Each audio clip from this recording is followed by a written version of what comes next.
They sold her to the mountain to die. A 19-year-old girl traded like a debt, sent to a place where 3 women before her had already disappeared. The town gave her 4 weeks. The man who arranged it gave her less. But Eliza Calloway did not die. She found a dead woman's journal hidden beneath a false floor. She found a child who had not spoken in 8 months, but had drawn the truth on every wall of the cabin. And she found that the mountain was not trying to kill her. Someone else was. And they were still watching.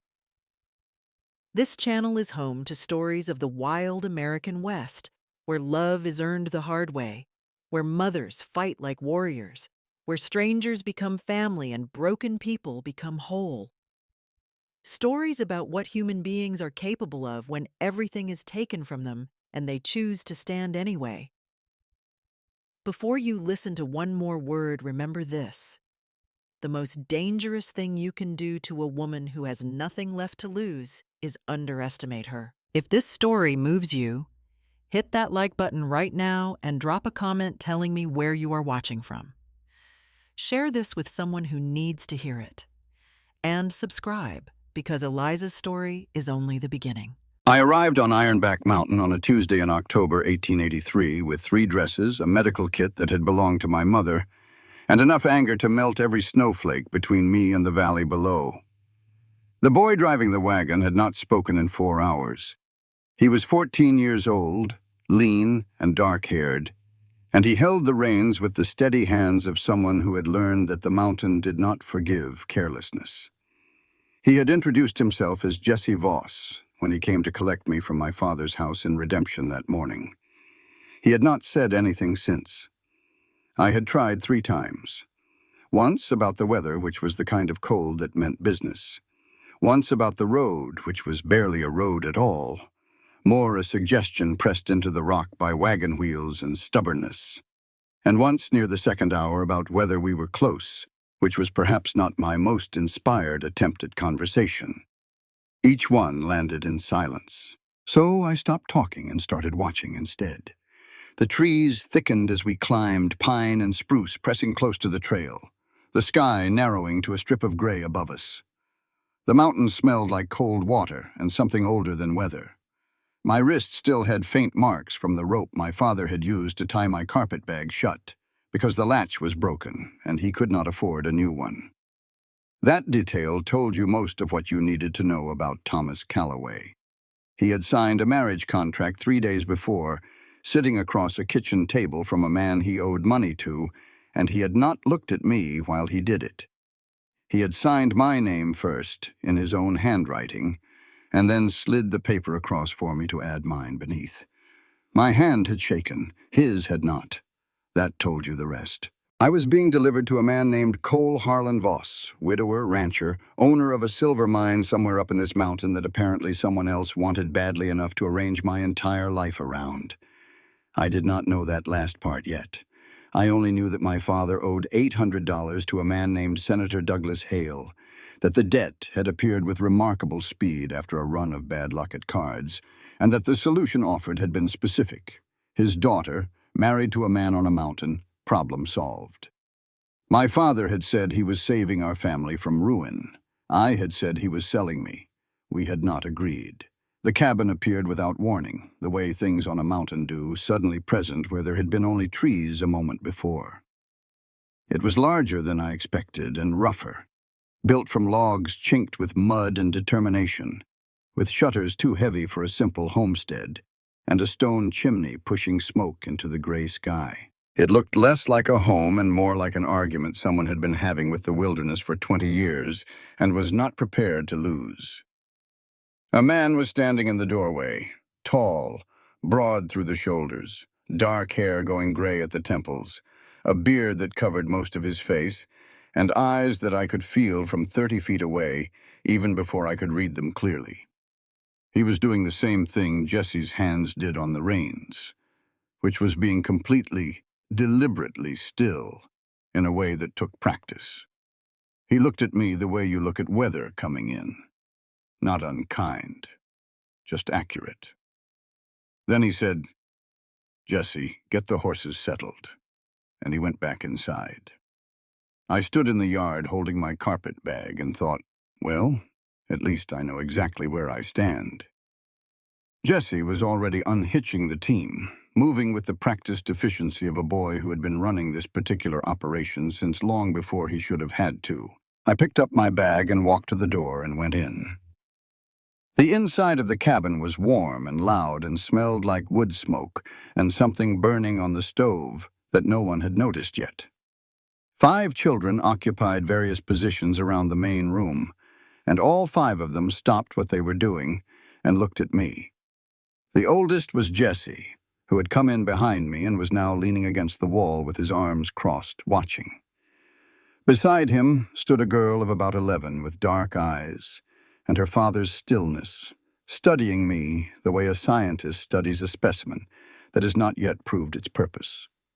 2 boys of about 8 sat on the floor in the middle of what appeared to be a dispute involving a dead mouse and a point of honor that neither was willing to concede.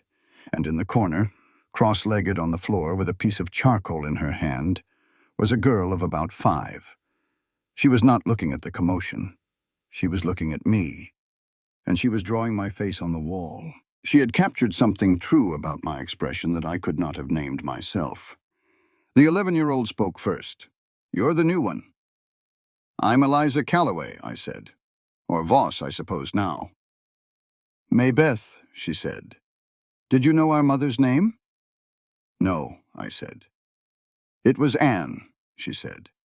"She was from Virginia. She hated the cold and she stayed anyway. Did you know that?"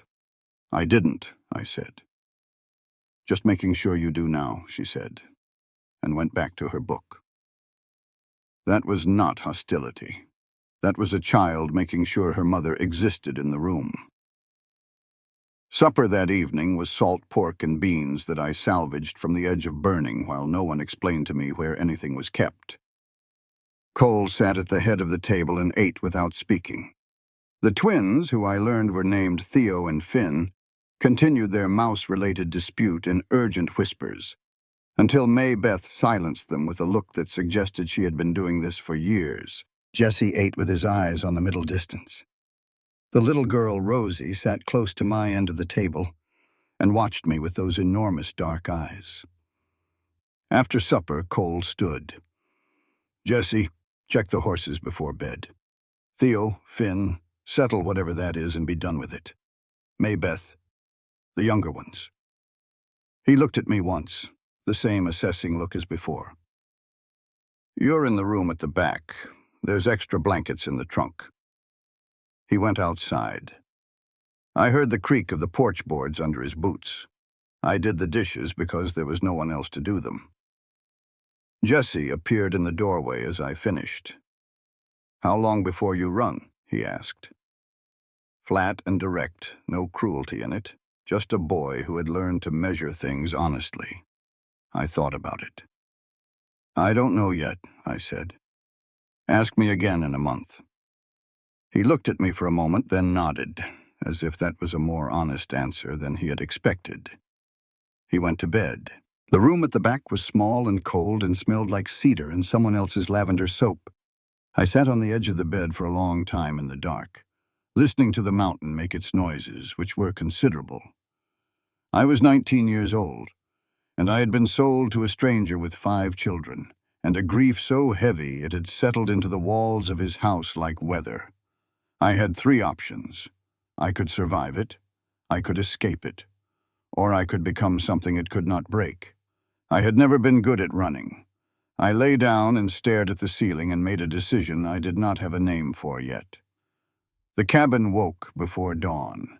I heard it coming alive in layers, the fire being built up in the main room, boots on the floorboards, the particular squeak of the 3rd step on the loft ladder that I would learn to use as a signal for how many children were already up.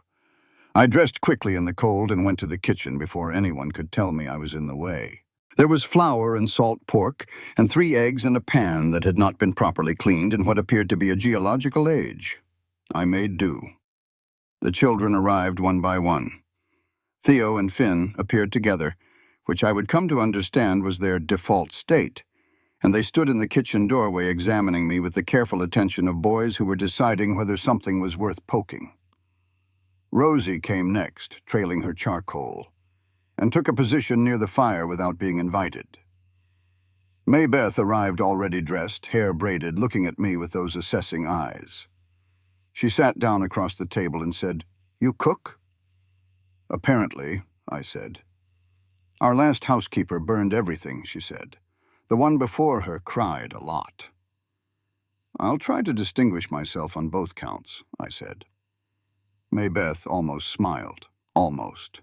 Jessie came in from the horses, smelling like cold air and effort, and stood near the door, eating without sitting down, the way of a boy who had made himself available for the next task before the current one was finished.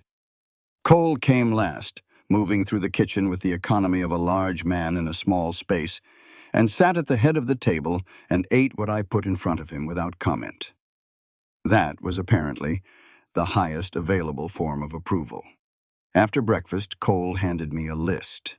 Handwritten, brief, no explanation attached, the way you hand someone a list when you assume competence and do not intend to supervise it. Provisions inventory, mending assessment, water haul from the creek, evening meal for 7. I looked at the list and then looked at the mountain through the window, which was being extremely dramatic in the morning light, all granite and spruce, and a sky so blue it seemed like an accusation. Then I went to work. The morning was hard in the specific way of unfamiliar physical labor, which is that it uses muscles you did not know you had and reminds you of this at regular intervals. I hauled water. I inventoried. I found that the mending pile constituted approximately 1/3 of the household's existing clothing, which told me something about the last several months. Rosie followed me. Not closely, not attached to my hand, just present at a consistent distance of about 4 feet, watching what I did with those enormous silent eyes. I did not make an issue of it. I just narrated occasionally, the way you do with small children. "Now we check the seam here," or "This needle is too thick for this fabric." And she listened without responding, which was fine. Maybeth appeared at midday with a question she framed as a challenge. "Do you know anything about medicine?" "Some," I said. "My mother was a doctor's wife. I learned from her books." "What kind of things can you treat?" "Cuts, breaks, burns, fever. Some infections if we have the right materials." "Why?" Maybeth looked at me with those sharp, dark eyes for a moment. "Theo cut his hand last week and Papa wrapped it wrong and it's been seeping." I followed her to where Theo was sitting by the fire trying to look like nothing was wrong with his hand. He was 8 years old and bad at hiding things. I unwrapped the bandage, cleaned the cut properly, rewrapped it with the right pressure and the right material, and told him to keep it out of the creek for 3 days. He said, "Are you a real doctor?" I said, "No, but I know what I'm doing." He considered this. "That's the same thing," he said with the absolute confidence of a boy of 8 who had not yet learned the distinction. Cole came in from the fence line that afternoon with a gash across his right palm from a wire that had given way without warning. He was wrapping it himself with the wrong kind of cloth when I took it out of his hands. He went very still. I cleaned the wound, assessed the depth, got my kit, and stitched what needed stitching. He did not flinch, which was either stoicism or stubbornness, and I suspected both. I worked without talking, because there was nothing to say that the work itself was not already saying. When I tied off the last stitch and released his hand, he flexed his fingers slowly, testing. "Where did you learn that?" he asked. "My mother's books," I said. He was quiet for a moment. "Good books," he said. He went back outside.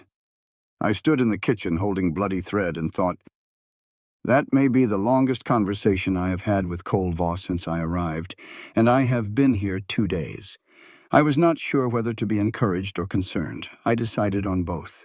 That evening, after the children were in bed, I went out to the porch because the cabin had the particular closeness of a place where too many people and too much unspoken feeling had been living together for too long, and I needed air. The sky was doing something I did not have words for. Colorado at altitude in October. The stars were unreasonable. Too many and too bright, scattered across the dark in a way that made the sky feel closer than it had any right to be. I heard the door behind me, but I did not turn. Cole moved to the railing and stood there looking out at the same dark I was looking at. After a while, he said, "Storm coming in 2 days, maybe 3. I looked at the sky, which showed no evidence of this. "How can you tell?" "The way the wind moves through the pines," he said. "Different sound when pressure is dropping." I listened. He was right. There was a difference now that he named it. We stood in silence for a while. Inside, I heard the fire settle. He went back in. A minute later, the door opened again, and his hand appeared around the edge of it, holding a cup of coffee. He set it on the railing beside me. Then he went inside, and I heard the creak of his bedroom door. I wrapped my hands around the cup.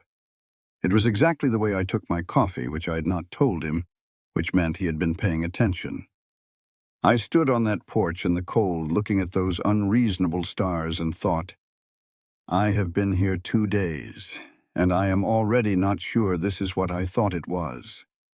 Rosie had left a drawing on the kitchen table before she went to bed. She did this every night, I would learn, a record of what the day had held. This one showed the porch and the railing and 2 people standing at it in the dark. She had drawn them the same height, side by side, almost touching. We were not almost touching. She had 6 inches on the distance wrong, but I kept the drawing anyway. Cole taught me the mountain the way the mountain had presumably taught him, which was without patience for error and with the consistent implication that not knowing something could kill you. He showed me how to read the sky in the morning, which clouds meant snow, and which meant cold without snow, and which meant a day you could work with. He showed me the difference between tracks that meant deer and tracks that meant elk, and the wider, deeper marks that meant something bigger had come through recently and was probably not finished with the area. He showed me how to check the creek ice for thickness, how to dress a snare without leaving enough human scent to make it useless, how to identify the particular silence that meant the forest had noticed something you had not yet. He was not a patient teacher. He showed me something once, sometimes twice, and then expected me to produce it. What he was thorough. He taught the way a man teaches when he has learned through direct experience that ignorance at altitude costs more than it does anywhere else. I learned fast. I always had. My mother used to say I learned things the way other people breathed, automatically and without stopping to think about it. Cole noticed. He did not say so. But I caught him not correcting me when I did something right. And with Cole Voss, silence in the right register was its own form of communication. The shooting lesson happened on the 4th day. He set me up at the fence post he used for target practice, a weathered post with the accumulated evidence of years of practice on its surface, and talked me through it. Stance, he said. Grip. Sight line. You are pulling left because your shoulder is fighting you. Let the weapon sit in the hand. Do not hold it like you are angry at it. I was a little angry at it, but I adjusted. I was still off. He stepped behind me and corrected my grip with his hands over mine, repositioning, nothing other than practical in the contact. It lasted approximately 3 seconds. Both of us were very aware of those 3 seconds. He released my hands and stepped back faster than was strictly necessary, and became very interested in the technical specifics of trigger pull, which was useful information delivered with the energy of a man who had decided to be somewhere else emotionally, and was committed to this decision. I fired. The post took the bullet clean in the center. Good, he said. Then he found something urgent to attend to involving the horses. I stood there holding the rifle and thought, well, that is interesting. That is very interesting. Jesse came around on the 5th day, not all at once, but in the gradual way of a careful person who has decided to revise a position without publicly admitting to it. He started appearing near wherever I was working, not engaging, just present, the way Rosie was present, that Voss family habit of watching before committing. He went out alone on the 6th morning, which apparently he did regularly, checking the East Ridge for whatever it was that needed checking on the East Ridge. He came back mid-afternoon with a gash on his forearm from a fall on a granite outcrop that had been icier than it looked. He had wrapped it himself with his shirt, and it had soaked through, and he was working very hard at looking like this was not a problem. I treated it without making it a moment, cleaned it, assessed it, wrapped it correctly. Jesse sat still for all of this, which was itself a form of trust. When I finished, he looked at the bandage. "You learned from books," he said. "My mother's books," I said. "Our mother liked books," Jesse said. He said it to the bandage, not to me, but he said it. "She had a whole crate of them. Papa couldn't get them all the way up the mountain when they moved here, so she picked 12 and left the rest." He said it like he was testing whether I knew how to receive something real. "Which 12?" I asked. Jesse blinked. He had not expected that question. He told me. We talked about the books for 20 minutes, sitting on the chopping block outside the barn in the cold. And neither of us was managing the conversation. It just went. When he finally stood to go back inside, he stopped and looked at me sideways. "You're not what I expected," he said. "What did you expect?" "Someone who would try harder to make us like her," he said. "They always try too hard. It makes everything worse." "I'm not trying to make you like me," I said. "I'm trying to learn the mountain before it kills me. Whether you like me is your own business." Jesse thought about this. "That's sensible," he said, and went inside. 2 men appeared at the fence line on the 8th day. They came from the West Trail, which meant they had not come up the main road, which meant they had not wanted to be seen coming. They were well dressed for mountain work, their horses too fine, their eyes doing a particular kind of looking that was not looking at the scenery. They said they were seeking mining work. They asked about the silver operation. Cole was at the fence line when they arrived. I was with him, learning how to assess wire tension. I watched his face while he spoke to these men, and his face told me something more useful than the conversation did. He was not surprised. This had happened before. This was a known thing. He sent them off with 4 words and a look that communicated the remainder. On the way back to the cabin, I said, "That happens regularly." It was not a question. He looked at me. Then he said, "Since Anne died." He did not say anything else about it. But that evening he checked his rifle and checked the locks on the cabin doors, and paused outside my room on his way to bed. I heard him test the bolt on my door from the outside, making sure it held. He did not say goodnight. He went to his room. I lay in the dark and thought about the weight of that gesture. A man who had barely strung 10 sentences together to me in 8 days, taking 30 seconds out of his evening to make sure I was locked in safely. It was not romantic.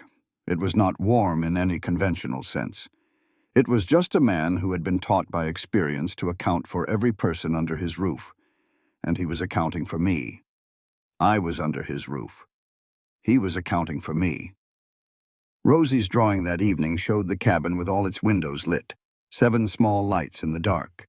She had drawn them carefully, 1 for each room, and she had counted right. I put that one in my coat pocket next to the first one. Maggie Thornton arrived on the 10th day from 15 miles down the eastern slope, riding a horse that suited her exactly, a big, capable bay that did not waste effort. She was perhaps 40, broad-shouldered, with the particular quality of a woman who had been running things alone for long enough that competence had become her default expression. She brought a wheel of cheese and the particular energy of a woman who had decided to investigate the new arrival at the Voss place and was making it look like neighborly generosity. She and I took to each other immediately, in the way of women who have both been managing too much for too long and recognized the condition in each other. She was funny and direct, and she made Maybeth laugh twice, which I had not yet managed. Cole was polite to Maggie, more formal than with anyone else I had seen him speak to, a particular kind of courtesy that kept the distance in it. I filed that away. After she left, I noticed something I had not noticed during the visit. She had referred to Anne's bedroom as the back room, the room off the kitchen. She had said it casually, in passing. But I had not told her which room Anne had used, and there was no reason she should know unless she had been here before, or unless someone had told her. I thought about this for a while.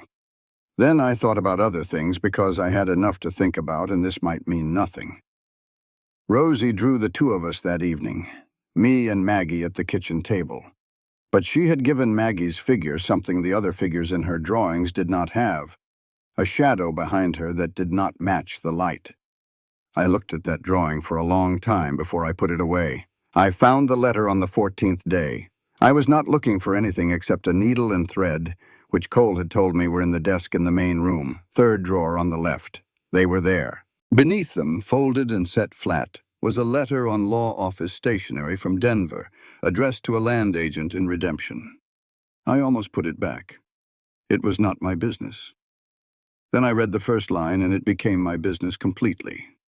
The language was careful, the way legal language is careful when the thing being described should not be described too plainly. I read it twice. My mother's books had included several legal texts, which she had used to understand the contracts she witnessed. And I had read them thoroughly because I read everything thoroughly, so I could follow the logic, even through the careful language. The logic was this. A gambling operation had been funded and organized in Redemption in the spring of 1883.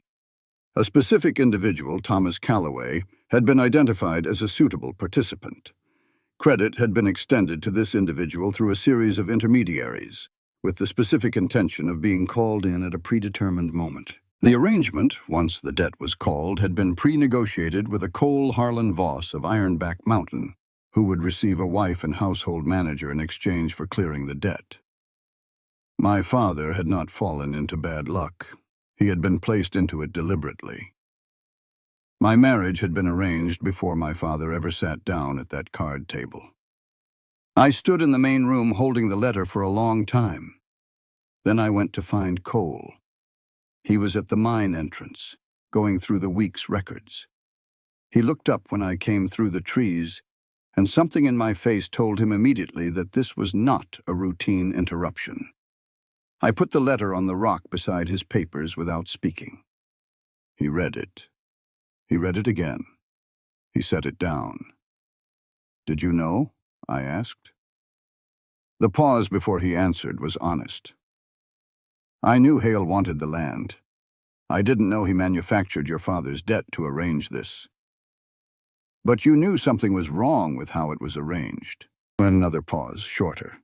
"Yes. And you went along with it." "I needed help with my children." He said it without apology, which I respected even as it landed hard. It was the truth, and he did not make it prettier than it was. Something cracked open in my chest. Not all at once, the way a bone breaks, but the way ice cracks in spring, a sound that starts small and then runs in every direction at once. I turned away from him, gripped the rock with both hands. I was not going to cry in front of Cole Voss. I was not going to perform my distress for anyone. But I needed a moment. He did not fill the moment with words, which was either wisdom or his natural state, and in this instance I was grateful either way. After a while I heard him move. I heard the scrape of the tin pot on the rock, the pour of water, the sound of him making coffee on the camp stove he kept at the mine entrance. He set a cup beside my hands without touching me. I straightened up, picked up the cup. The coffee was exactly right. We sat on opposite sides of the flat rock, and I looked at the mountain across the valley and tried to arrange what I knew into something I could work with. "Hale wants the land," I said. "Your land." "The silver underneath it," Cole said. "There are deposits throughout the mountain. Anne's father surveyed them before he died. The documentation passed to Anne when he did, and through her to me. Hale has been trying to acquire them since before Anne got sick." Something cold moved through me. "Before Anne got sick," I said.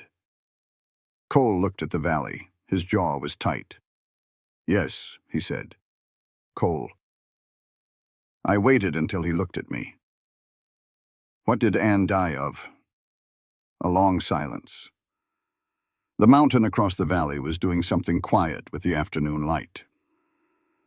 "The doctor said a wasting sickness," he said. "She got weaker for about 4 months, and then she was gone." He paused. "She tried to tell me something near the end. She kept saying a name. I thought she was confused from the fever. What name? Hale, he said. I set my cup down. All right, I said, I need to look at something. He followed me back to the cabin and to the storage room off the kitchen where Anne's things were kept in a trunk. I had been in here before, sorting what needed sorting, being careful with what was personal. I had seen the trunk but had not opened it. I opened it now. At the bottom, under a winter quilt that smelled of cedar and thyme, was a locked box.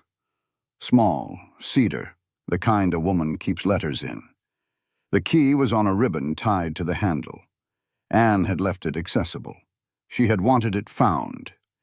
Inside, a journal, a packet of letters, and a glass medicine bottle labeled in a handwriting I did not recognize, containing a dark residue that I recognized from a toxicology text my mother had owned.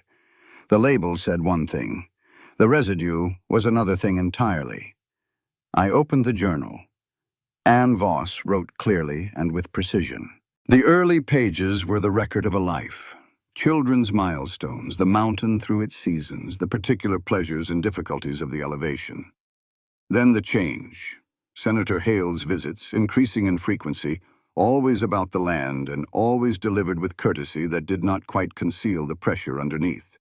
Anne's refusals. Hale's patience that never cracked into anger, which she noted was itself the most alarming thing about him.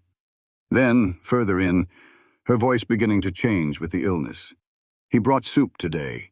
He watched me eat it. When he left, I felt worse than before he came. The medicine doesn't help.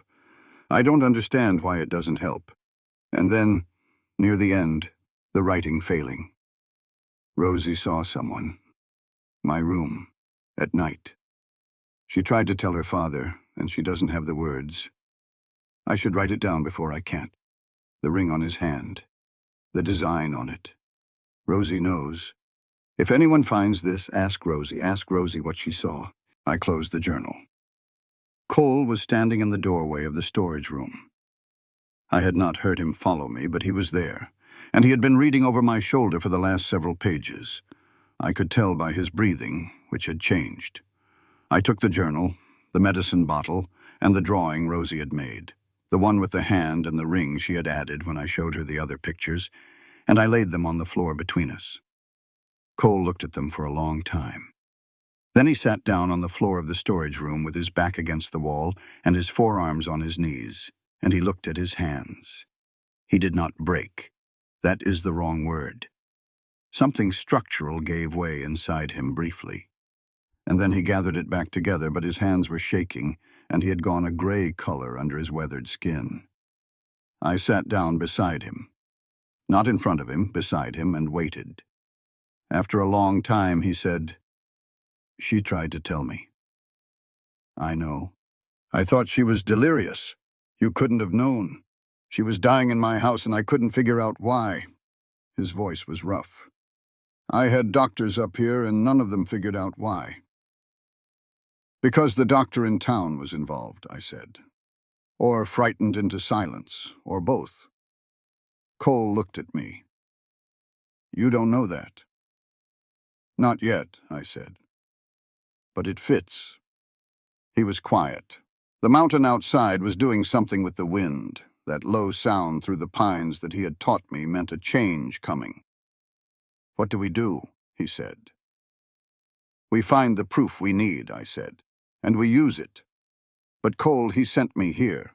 Hale arranged this whole thing, which means he either wants me dead too, or he expected me to fail and leave and give him grounds to claim the land was abandoned." Cole looked at me with those still, assessing eyes. "You're not leaving," he said. It was not a question.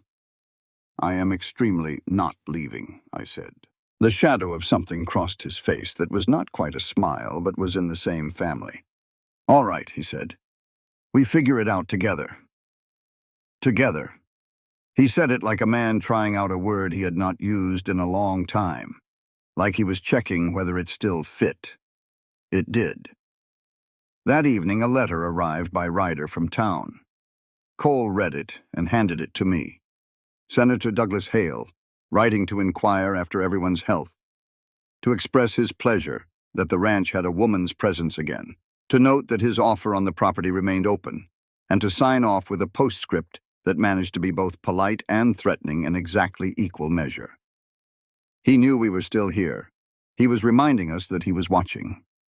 I folded the letter and put it in my coat pocket with Rosie's drawings. "He's going to come himself soon," I said. "I know," Cole said. "We should be ready for that." "We will be," he said. And the way he said it told me that whatever Cole Voss had been doing with his grief for the last 2 years, he had just set it down. Rosie started talking to me on the 17th day. Not sentences, not yet. Just words, one at a time, dropped into the space between us when she had something specific to communicate. The first one was cold, said while pointing at a drawing of her mother lying under blankets. And the second was scared, said while looking at the east window during a wind that bent the pines sideways. And the third was stay, said while she was sitting in my lap one evening, and I shifted like I might get up. And she said it so quietly and so clearly that I stayed put for another hour. 8 months of silence, breaking one word at a time. I spent my mornings with Rosie and my afternoons learning the rest. Maybeth had started appearing in the kitchen when I worked, not helping exactly, but being present in the vicinity of my herbal drying project with questions that she framed as challenges. What does that one treat? How do you know which part of the plant? What if you get it wrong? I answered everything straight, without softening or simplifying, and Maybeth filed every answer away behind those sharp eyes.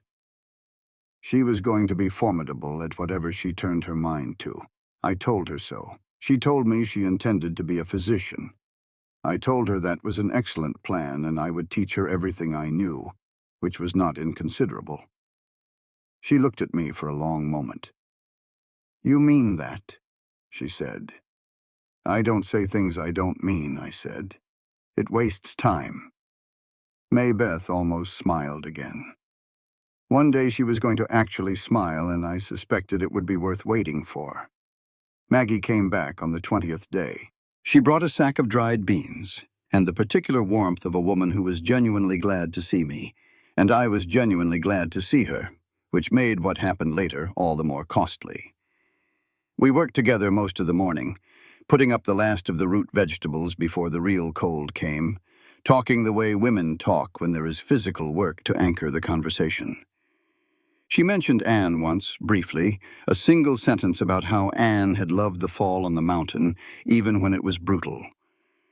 Something crossed her face when she said it, a complicated flicker that she smoothed over quickly. I noticed. I did not push. But she knew which shelf Anne kept the preserving jars on without asking. She knew which chair by the fire was Rosie's without being told. She moved through the kitchen with a familiarity that a woman who had visited occasionally would not have. I thought about the shadow in Rosie's drawing. Cole was brief with Maggie again, polite and cool, and when she rode away, he stood on the porch and watched her go until the trees took her. I came to stand beside him. "How long have you known her?" I asked. "She came around about 2 years ago," he said. "After Anne." Had she known Anne? A pause. "I assumed they met in town once or twice." He did not look entirely convinced of this as he said it. I let it sit. That evening, Cole came to the porch after the children were in bed, and I was already there, which had become a kind of unacknowledged agreement between us. The night was clear and bitter, the stars doing their unreasonable thing again overhead. He sat in the second chair. He told me about the constellations, their names, their positions, the stories his father had told him about them, which were nothing like the official stories. He had a good voice for it, low and even, and he talked about the stars the way he talked about tracks and weather practically, with years of knowledge underneath. I listened and watched his profile in the dark. At some point he said, "You can see them from anywhere up here. Doesn't matter where you are on the mountain." He meant it practically. I heard it as something larger. I looked away, not quite fast enough. He got up to refill his cup and came back with 2, set mine on the railing beside me, sat back down, said nothing about it. We sat in companionable silence until the cold drove us in. I had been on Ironback Mountain for 3 weeks. I had arrived furious and frightened and entirely without choice. I was still occasionally furious, and the frightened had not entirely gone. But the without choice part had changed, gradually and without announcement, into something else. I was choosing to stay. Not because I had to, not because running was impossible, but because Rosie said stay in a voice like a small cold bell, and because Maybeth was going to be a physician and needed someone to teach her, and because Jesse had shown me his mother's 12 books and talked about them for 20 minutes without managing the conversation, and because Cole Voss sat on the porch at night and told me about the stars and brought me coffee that was exactly right. I was choosing to stay. That was a different thing entirely. Rosie's drawing that night was the most complex she had yet made. 7 figures on the porch, all of them facing the mountains. And above them, filling the whole upper half of the paper, more stars than could actually fit in the sky. She had drawn every one. Senator Douglas Armand Hale arrived on the 22nd day. He came on a Tuesday, because apparently Tuesdays were his day for things he wanted to control the framing of. He rode up with one man behind him, someone whose entire job was to be large and present and unnecessary, and Hale himself was nothing like what I expected. He was perhaps 60, trim and straight in the saddle, with silver hair and the kind of face that communities trusted. He was impeccably dressed for a mountain visit, which itself communicated something. He was warm. He complimented the condition of the yard, which I had spent 3 days improving. He asked Maybeth her name and used it correctly twice in the following minute. He told Theo and Finn a joke that was actually funny. He said to me, "You look well, Mrs. Voss. The mountain appears to agree with you." He said it like a compliment, like a man making a pleasant social observation, like a man who had expected a different outcome and was recalibrating. I smiled at him. I have never in my life worked harder to smile at anyone. He tipped his hat and rode away, and I stood in the yard watching until the trees took him, and then I went inside and sat down on the kitchen floor and breathed until my hands stopped shaking. Cole found me there about 10 minutes later. He did not ask questions. He sat down on the kitchen floor beside me. We sat there together for a while, which is not a dignified position for 2 adults in a crisis. But it was the right one. "He'll move faster now," I said when I could speak evenly. "Yes," Cole said. "We have to move faster." "Yes," he said again. I had been thinking about Doc Pruitt for 2 weeks. The doctor in Redemption who had treated Anne, who had written the name on that medicine bottle. Either he was Hale's willing instrument or he was a frightened man who knew more than he had said. Either way, he was the thread we needed to pull. "Jesse has to go to town," I said. Cole looked at me. "Jesse is 14. Jesse knows things and can get things that we can't get from up here," I said. "And he's been watching this situation longer than either of us. You know that." Cole was quiet. The kitchen floor was cold, and neither of us moved. "I know," he said finally. We found the hidden compartment in Anne's box that same evening, the one under the false bottom, while we were going through everything again looking for anything we had missed. Inside was a set of rolled papers, survey maps in Anne's father's handwriting, detailed and precise, showing the silver deposits throughout the mountain in a way that made the reason for all of this appallingly clear. The deposits were significant. The documentation was thorough. This paper was worth more than the mine itself because it showed the full extent of what the mountain held. Hale had killed Anne for this. Cole held the maps and looked at them for a long time. His face was doing the thing it did when he was holding something in that was too large to hold. I put my hand on the maps, over his. "This is also our proof," I said, "that the land is actively valuable, that there was a real motive." He looked at my hand on the maps. Then he looked at me. "I have been so angry for 2 years," he said quietly. "I didn't know what I was angry at. I thought it was the mountain. I thought it was God. I thought it was myself for not protecting her." "You couldn't have protected her," I said. Not from him. He is patient and careful, and he works in the dark. He doesn't anymore, Cole said. No, I said, he doesn't. Jesse left for redemption the next morning before dawn. Cole knew about it this time. They stood in the yard before the light came fully, father and son, not saying much. And then Cole put his hand briefly on the back of Jesse's neck, the way you touch something you love. And Jesse nodded and went. He came back 3 days later with a split lip and a letter. He had walked into Doc Pruitt's office in redemption and stood in front of the man and asked him directly what Ann Voss had died of. He had not moved until he got an answer. 14 years old, standing still while a grown man decided whether he was more afraid of Hale or of the boy in front of him. Pruitt answered. The letter was handwritten, signed, dated. It documented the prescriptions Pruitt had been given by a man working for Hale, told to administer them to Ann Voss as treatment for a wasting sickness. He had not known, he wrote, he had not known until afterward, and then he had been too frightened to speak. He was willing to testify. He had been waiting for someone to give him a reason. We sat around the kitchen table, Cole and Jesse and me, and read the letter aloud. Maybeth had come to stand on the stairs when she heard Jesse's voice, and she stood there listening with her hand on the railing. Theo and Finn had gone absolutely still, which was so unusual that it was itself alarming. Rosie was in my lap, her head against my chest. When I finished reading, Jesse said, I knew it was him. I have known for 8 months. Cole looked at his son. The muscle in his jaw moved.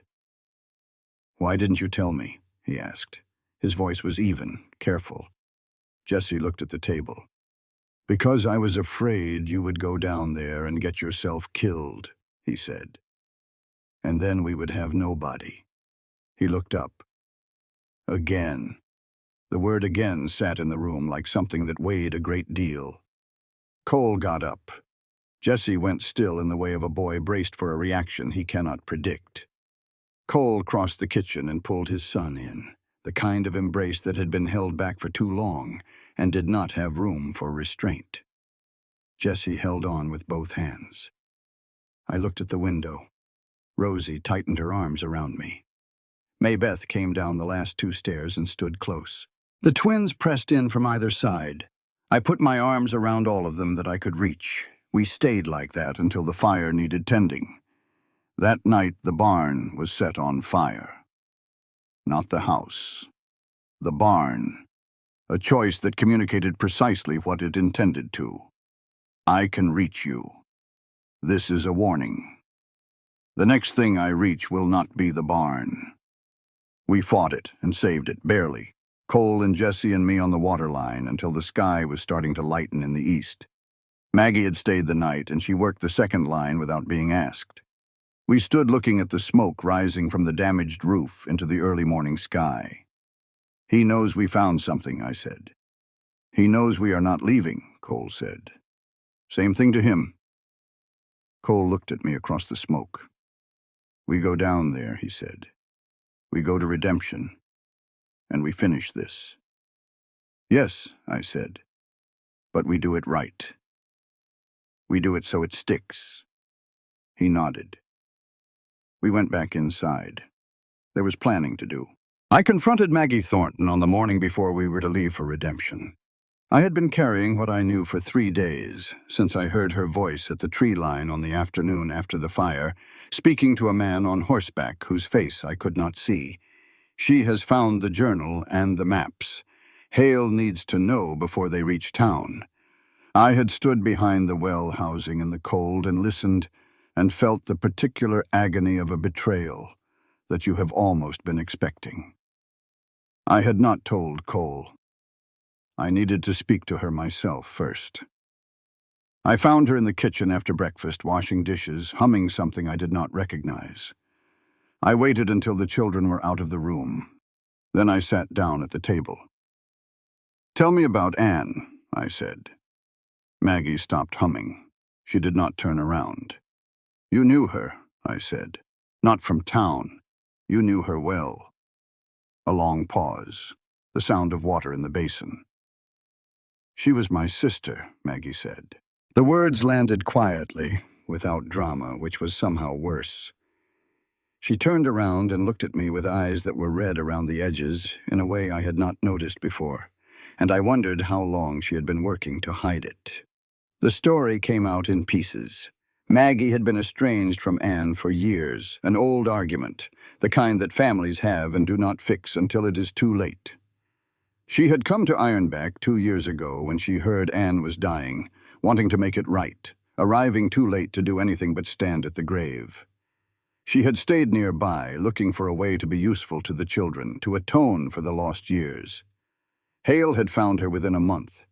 He had information about things in Maggie's past, things she could not afford to have known, and he offered her a simple alternative. She watched the Voss property. She reported. She made sure he knew what was happening on the mountain. She had not told him about the journal at first. She had told herself she was protecting the family. She had told herself a great many things that had stopped being true one by one until she was left with only the plain fact of what she had been doing. "I do love those children," she said. Her voice had nothing left in it to protect itself with. "I know," I said. "Anne would be ashamed of me." "Probably," I said. "But Anne is not here. So the question is what you do now." I gave her a choice. Simple, final, no softening. She could go to Hale and tell him everything from this point forward, which meant she left this mountain and did not return. Or she could stay and prove, not with words, but with what happened next, that she was something other than what she had been for the last 2 years. Maggie looked at her hands. "For Anne," she said. "I stay." "All right," I said. "Then get your coat. We leave in the morning, and we need to go through the supply packs." She looked up. "You believe me?" "I believe you loved your sister," I said. "Whether I believe the rest is going to depend on what you do." She got her coat. I went to find Cole in the barn and told him everything. He listened without interrupting, which was how Cole listened to things that mattered. When I finished, he said, "You decided to trust her." "I decided to give her the chance to earn it," I said. "There is a difference." He looked at me with those still eyes. "You're not afraid she'll go back to him?" "Of course I'm afraid of that," I said. "But we need her testimony. She was here, she saw things, and Hale will not expect her to turn.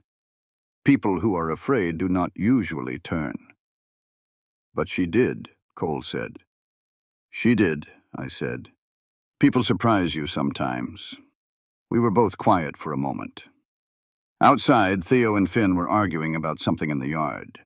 Maybeth's voice cut through it with an authority that would have impressed a judge. Jesse was checking the horses.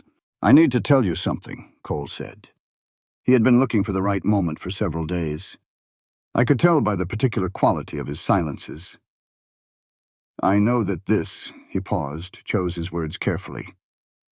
"I know that this arrangement was not what either of us would have chosen. I know you came here because you had no other option. And I don't want you to feel that you're staying because you don't have one now either." I looked at him. "I have options," I said. "I have been making them since I arrived. I know that. I just—" He stopped, started again. "I want you to know that whatever happens in redemption, whatever comes after, the choice of what you do next is yours. It should have been yours from the start." He said it like a man offering something he did not know how to offer, awkwardly, without performance, without any confidence that it was landing right. Which was exactly why it landed right. "Cole," I said. He looked at me. "I know," I said. "I'll make my choice when the time comes." He nodded once. We went back to planning. That evening, Rosie came to find me while I was packing the medical kit. She climbed into my lap without preamble and put her hand flat on my chest over my heart, the way she sometimes did when she wanted to say something she did not have the words for yet. I waited. "You going?" she asked. "To town," I said. For a few days, then I'll come home. Home. The word came out naturally. I noticed it after. Rosie thought about this. Promise? She said. I promise, I said. She stayed in my lap until she fell asleep. I sat there with my arms around her and my medical kit half packed on the floor, and thought about the word home and what it meant to mean it. We went down the mountain the next morning, Cole and Jessie and me and Maggie, with the journal and the survey maps and Pruitt's letter wrapped in oilcloth in my pack, and Garrett Colum Shaw riding behind us.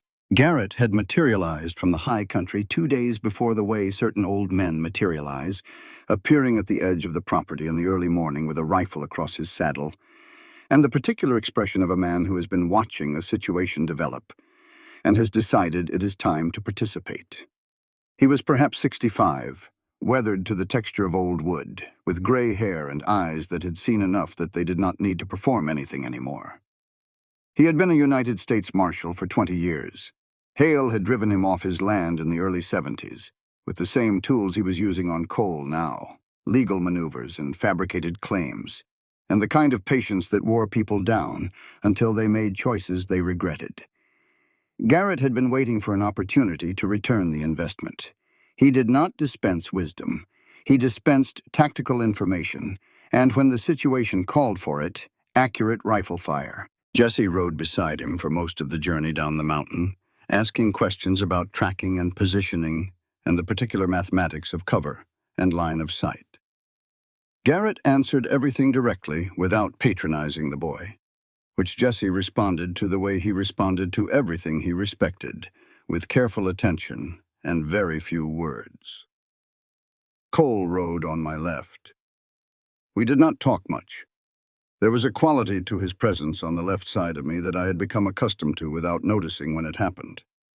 We stopped at the creek crossing to water the horses, and that was where Doc Pruitt found us.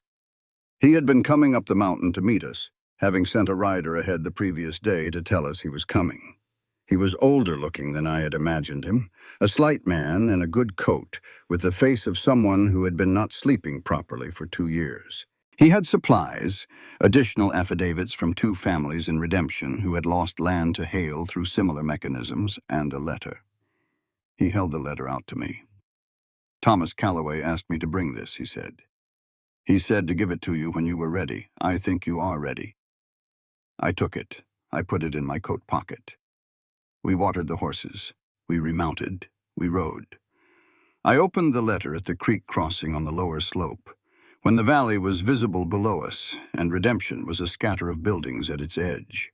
Cole was close enough that he would have seen if I turned, but he was looking at the trail. My father's handwriting was the handwriting of a man who had learned to write carefully because he did not trust himself to say things in person. The letter was 4 pages. He told me the truth. He told me about the night Hale came to the house, not sending a representative, coming himself, which my father understood was a measure of how much this mattered. He told me what Hale had offered and what Hale had implied about the alternative. He told me that he had not known the debt was manufactured, that he believed it was real and his own failing, and that the choice he was given was between his daughter's marriage and his family's safety in a way he could not see past. He told me he had chosen Cole Voss specifically, not because the arrangement was offered to him, but because when the arrangement was offered, he had asked who. And when they told him Cole Voss of Ironback Mountain, the man who had refused Hale's offers for 4 years, the man who had resources and remove enough from Hale's reach to be possibly the safest destination on the map, my father had said yes. He wrote, "I know this is not what you would have chosen. I know I should have found another way.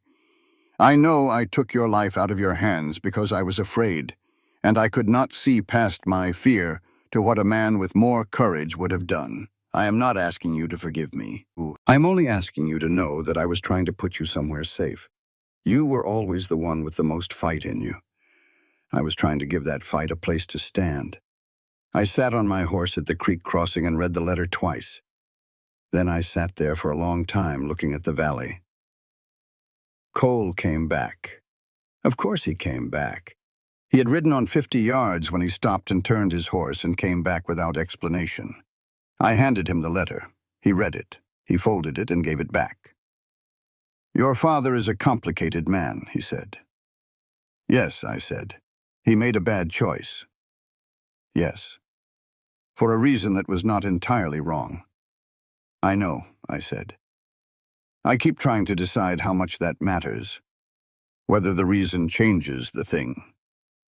Cole was quiet for a moment. The creek ran over the rocks below us, that cold, clear sound.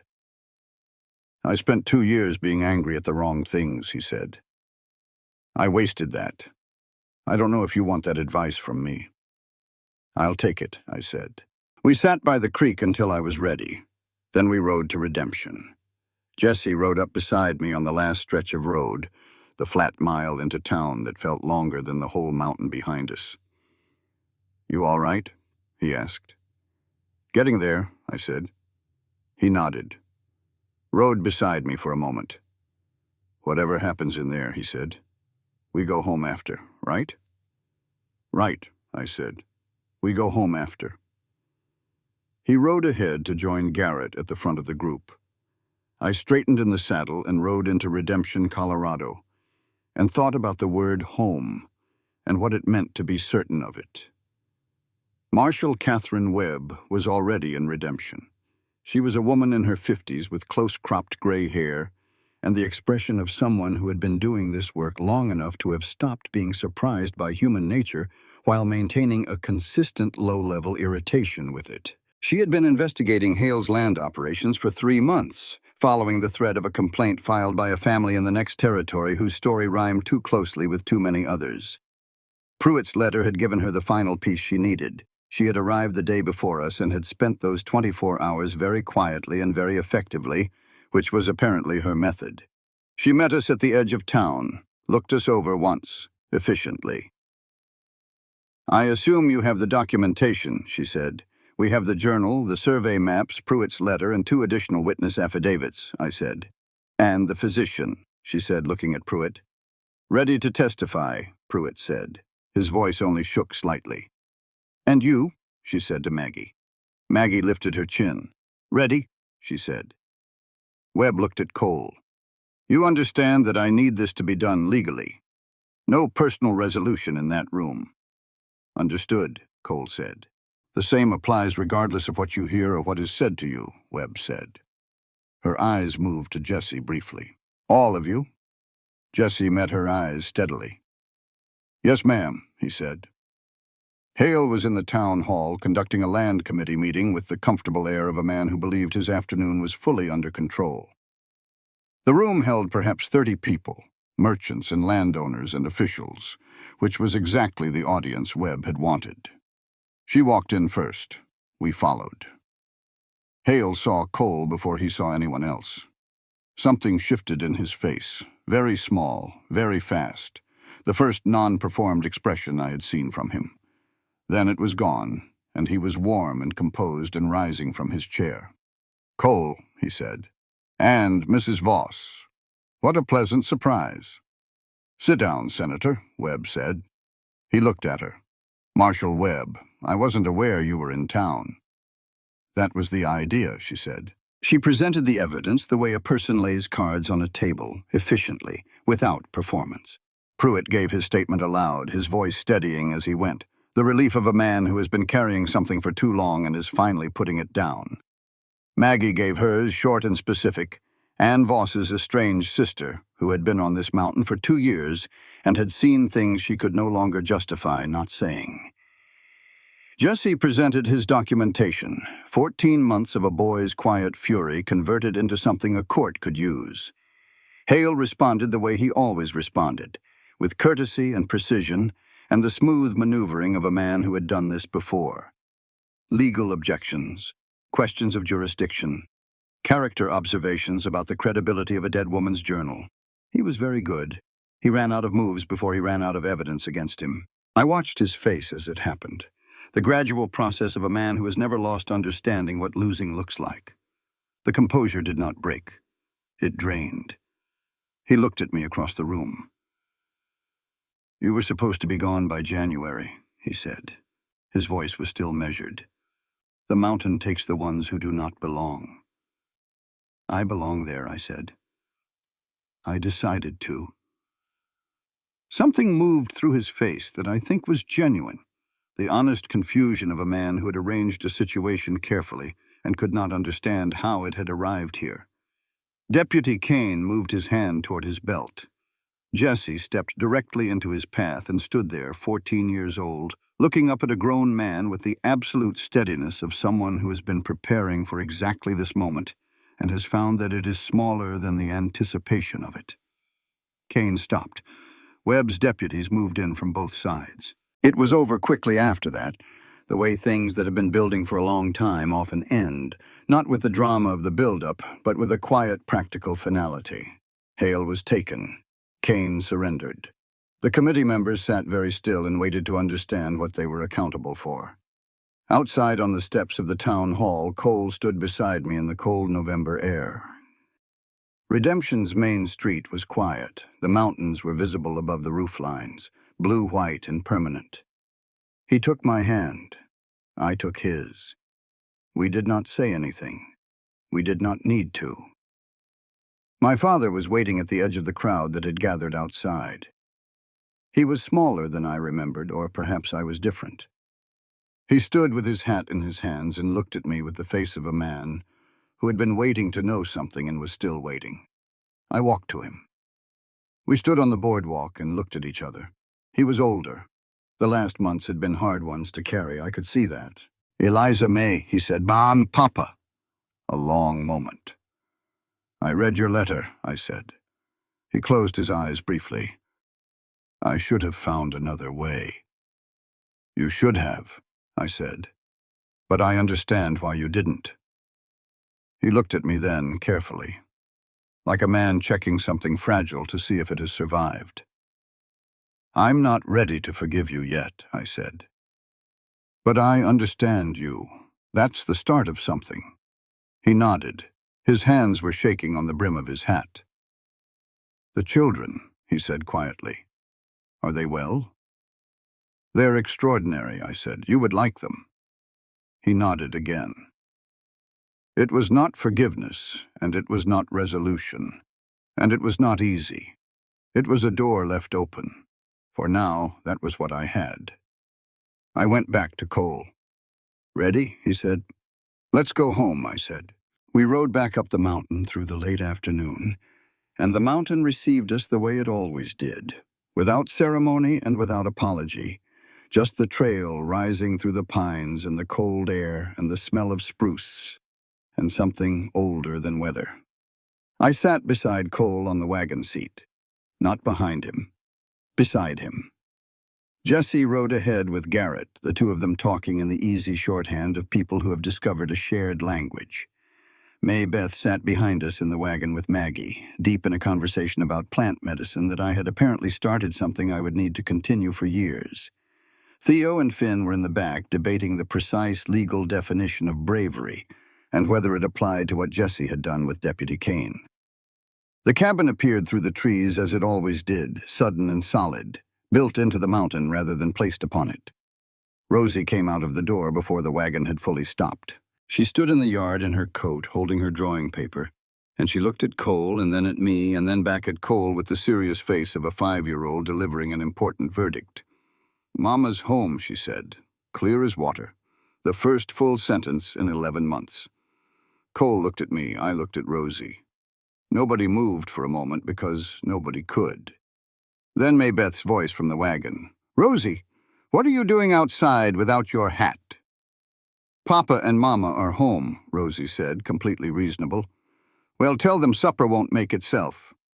And just like that, the world kept moving, the way the world does, regardless of whether the moment inside it is the most important one you have ever lived. We went inside. Maybeth took the kitchen. Theo and Finn brought the horses in. Jesse helped Cole with the wagon. Maggie built up the fire. Rosie sat beside me at the kitchen table and drew, narrating her drawings for the first time in her life. "This is the mountain. This is our house. This is you and Papa. This is all of us," filling the cabin with her small, clear voice. I made coffee. I brought Cole's cup to where he stood by the window looking out at the last of the light on the snow. He took it without looking. We stood together and watched the day go. After supper, after the younger children were in bed and the fire had settled and the cabin had gone to its nighttime quiet, Jesse stopped me in the kitchen. He was washing his cup at the basin, not looking at me. He had Cole's habit of saying important things sideways. "I knew you wouldn't run," he said. "I waited. I knew it the night you went back out in the storm to find him." He set his cup down. "The previous women, when things got hard, they left. You went toward the hard thing. I knew that night that you were different."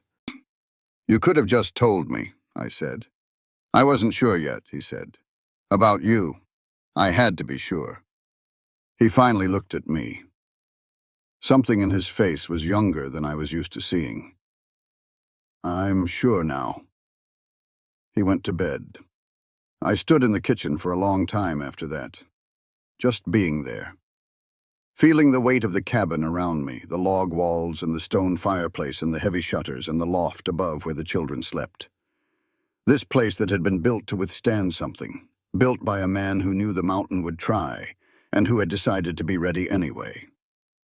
Cole was on the porch. I put on my coat and went out.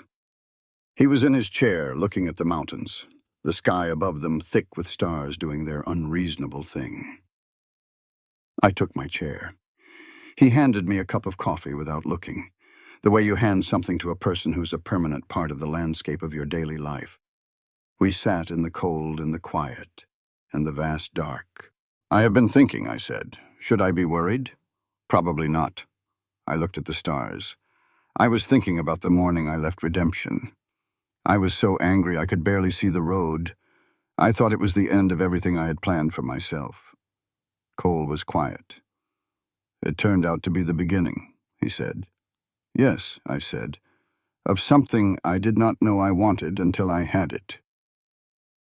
He looked at me then, the way he looked at the mountain in the early morning, like something he was grateful for and did not intend to take for granted. "Eliza," he said. "I know," I said. "I am not a man who says things well." "I know that too." He set his cup down on the railing. He reached across the space between the chairs and took my hand in both of his, the way you hold something carefully because you understand its value. "I love you," he said. "I don't know exactly when it happened. Somewhere between you sitting on the kitchen floor and not asking me to fix it, and you telling Hale you belonged on this mountain because you decided to. I love you and I want you to stay. Not because you have nowhere else to go. Because I want you here." I looked at our hands. "I fell in love with you," I said, "when you came back to the creek today instead of riding on." "I was never going to ride on," he said. "I know," I said. "That's why." He leaned across the space between the chairs and kissed me. Careful at first, then not careful at all, the way you kiss someone when the patience has finally run all the way out. I kissed him back with everything I had brought to this mountain, and everything this mountain had made of me. When we finally broke apart, the stars were still there, unreasonably numerous, filling the whole sky above Ironback Mountain. "We should get married properly," he said, "if you want." "I want," I said. "Good," he said. He picked up his cup, drank his coffee. The most Cole Voss way of receiving good news that existed. I loved him for it completely. We sat on the porch until the cold drove us in. 6 months later, in the spring that came to Ironback Mountain without apology for how long it had taken, I sat on the porch in the morning light with the first real warmth of the year on my face and thought about everything that a year could hold. The trial had taken 2 months. Hale was sentenced to 15 years in federal prison. His land operations were dismantled. The families he had displaced were compensated from his seized assets. The county elected a new judge and a new sheriff in the same month, which set some kind of record. Doc Pruitt had retired his practice. He sent occasional letters about fishing, which he was learning, and life in Denver, which was warm. The letters were better than the fishing by his own account. Garrett Shaw had stayed through the winter, set up a camp on the East Ridge, and departed in March for somewhere warmer. He sent a postcard from Tucson that said only, "Warm here. Do not come visit." Maggie came up every week. She was working her way back in slowly and honestly, which was the only way she knew how to do anything anymore. It was working. The children had accepted her as something like a useful and complicated aunt, which was probably right. Thomas Calloway had written 3 times. The letters were careful and brief and asked nothing. I had written back twice. It was not forgiveness yet. It was the approach to the possibility of it. The mine was producing steadily, enough to keep the ranch running with a margin left over, enough to think about the future in a way that was not just survival. Maybeth had set up a medical corner in the kitchen and was 3 months into a systematic program of self-education and field medicine that she pursued with an intensity that suggested she would be practicing in a proper office within the decade. I told her so. She accepted this as simply accurate. Jesse was enrolled in a correspondence course in engineering from a school in Denver. He worked through the lessons in the evenings by lamplight, occasionally asking Cole or me to check his mathematics, always correct by the time he asked. He had stopped asking how long before I ran. He had stopped needing to.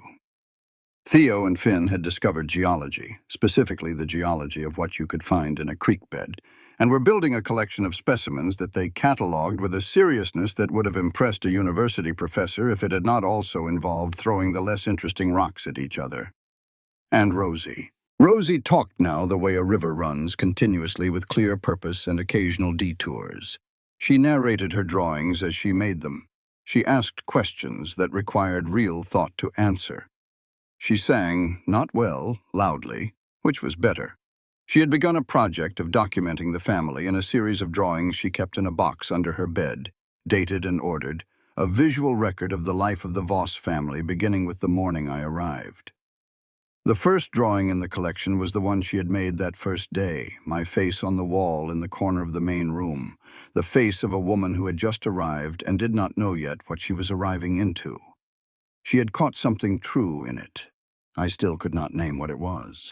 Cole came out with the second cup of coffee and sat down beside me, and we looked at the mountain the way we had come to look at it, the way you look at something you live inside of and have made your peace with, and are genuinely glad of every morning. "Good morning," he said. "Good morning," I said. Rosie's voice came through the kitchen window, telling Theo that he could not have her charcoal for throwing at Finn because it was charcoal, not a rock. And he needed to understand the difference. Theo's response suggested he did not find this distinction persuasive. Maybeth's voice came in a moment later and settled the matter in 3 words. Cole almost smiled. That full, rare, devastating thing. "They're going to be all right," he said. "They already are," I said. He put his arm around me. I leaned in. The mountain was enormous and quiet and cold, and ours all the way down to the silver in its bones. They had sold me to this mountain to die on it, to fail and disappear and give a greedy man one less obstacle. They had chosen me because I was disposable, a girl with a broken latched carpet bag and a father who could be maneuvered, someone who would not be missed if the mountain took her. But the mountain had other ideas, and so did I. I had come here with nothing but anger and 3 dresses and my mother's medical books. I had learned to read weather and tracks, and the particular silence that meant danger. I had stitched wounds and set bones and sat on kitchen floors and gone out into storms and thrown knives and stood in front of corrupt men and refused to be small. I had become the kind of woman that a mountain keeps. Not because the mountain chose me, because I chose to stay. Jesse appeared in the doorway, already dressed, already ready for whatever the day needed. "Storm coming in tonight," he said. "Wind changed about an hour ago." Cole looked at me. "I heard it," I said. Jesse smiled at that. That rare, open thing, the smile that still surprised me because it looked so much like his father's. He went back inside. Cole and I sat with our coffee and watched the mountain and listened to the family inside the cabin moving through the morning, the particular music of a household that knew itself, that trusted itself, that had been broken and remade into something stronger than it had been before. I thought about the girl who had signed her name on a marriage contract with a shaking hand, who had looked at a mountain road and thought it was the end of everything she had planned for herself. She was gone now. In her place was someone who knew how to read the sky and dress a wound and raise 5 children and love a difficult man and fight a corrupt senator and mean the word home when she said it. They had sent me here to disappear. Instead, I became something. I became the woman the mountain kept, and I kept it right back. On my own terms, always on my own terms. This work of fiction is a product of the author's imagination. Any resemblance to actual persons, living or dead, events or locales is purely coincidental. The narrative is intended solely for artistic and entertainment purposes and should not be interpreted as a reflection of real individuals or factual occurrences. Ladies and gentlemen, at its heart, this story is not simply about a young woman who survives the mountain. It is about a human soul that refuses to be owned, broken, or buried by cruelty. Lydia begins as someone treated like property, traded to settle a man's debts, sent into the wilderness with every expectation that she will fail. But what makes this story powerful is that she does not remain what others decided she was. She transforms. And in that transformation, the true meaning of the story is revealed. The first great message of this tale is that a person's worth is not determined by how the world first sees them. Lydia is dismissed by her father, underestimated by the town, and even doubted by the children she is sent to care for. To others, she is weak, disposable, and temporary. But hardship becomes the fire that forges her. The mountain does not destroy her, it reveals her strength. That is a lesson we all need. Sometimes life places us in harsh places not to end us, but to uncover what we are truly made of. The second meaning of the story is that real family is built not only by blood, but by sacrifice, loyalty, and love. Lydia does not give birth to those children, but she becomes their mother in the truest sense. She feeds them, protects them, teaches them, grieves with them, and fights for them. Rowan is not simply a husband forced upon her by circumstance. Over time, through trust, labor, pain, and shared struggle, he becomes her partner. This reminds us that family is not always something we inherit. Sometimes, family is something we build with our own hands through patience, courage, and choice. Another powerful lesson in this story is that kindness is not weakness. In many hard worlds, people assume tenderness is a flaw, but Lydia proves the opposite. Her compassion toward Lucy, her firmness with Caleb, her gentleness with Sarah, and even her willingness to keep the home alive with small acts of care, cleaning, teaching, mending, comforting, are not soft acts in a weak sense. They are acts of resistance. In a world ruled by fear, kindness becomes rebellion. In a world full of death, nurturing becomes strength. The story teaches us that sometimes the strongest hand is not the one holding the rifle, but the one holding a frightened child. The moral struggle of the story also lies in its battle against corruption. Mayor Crow represents greed, abuse of power, and a system that feeds on the vulnerable. He believes money, fear, and influence can control everyone. But the story shows us that evil often survives because good people are isolated, frightened, or silent. Once Lydia, Rowan, Garrett, and eventually others stand together, Crow begins to fall. This gives us another important moral lesson. Courage becomes most powerful when it is shared. One brave person can start a fight, but a united people can end injustice. There is also a deeply important lesson about womanhood in this story. Lydia is not rescued by fate, by romance, or by any miracle. She rescues herself again and again. She crosses the broken bridge, saves the goat, searches the mountain in the dark, sets Rowan's broken leg, uncovers the truth, and stands against the man who meant to erase her. She is not written as a victim waiting to be saved. She is written as a woman who claims her own voice, her own place, and her own destiny. That makes the story not only inspiring, but morally clear. No human being should ever accept the role that oppression assigns to them. Perhaps the most beautiful meaning of all is this: home is not always where you begin. Sometimes it is where you choose to stay and fight. Lydia was sent to the mountain as punishment. In the end, it becomes her home. That is a profound truth. Places can be transformed by love. A life that begins in pain can still end in peace. A sentence can become a sanctuary. A wound can become a foundation.